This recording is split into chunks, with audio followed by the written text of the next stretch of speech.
చట్టం ముంగట అందరూ సమానమే అంటారు. ఉన్నోళ్ళకు ఉన్నట్టు లేనోళ్ళకు లేనట్టు ఉండదు.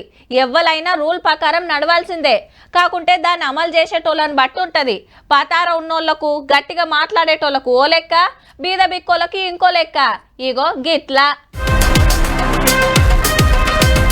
చీపురు పట్టిందంటే స్వీపర్ అనుకునేరు. మొదలైతే కాలుకు చూడు బందోబస్తు గొలుసు కట్టిండ్రు. నీ గింత అన్నాలమా ఇట్లా కట్టేసిన వాళ్ళని పోలీసులకు పట్టియాలి అంటారేమో. ఇది పోలీస్ స్టేషనే మరి. ఆగో తమ్ముడు ఊడుస్తా అంటే సార్ నిమ్మలంగా రాసుకుంటాండు. బైక్ల దొంగతనం కేసులో పట్టుకొచ్చి నిజామాబాద్ జిల్లా బోధన్ స్టేషన్ లకు ఇట్లా కట్టేసి పనులు చేపిస్తుంటే ఆయన తెవలో వీడియో గురించి పబ్లిక్ లకు ఇడిచిండ్రు.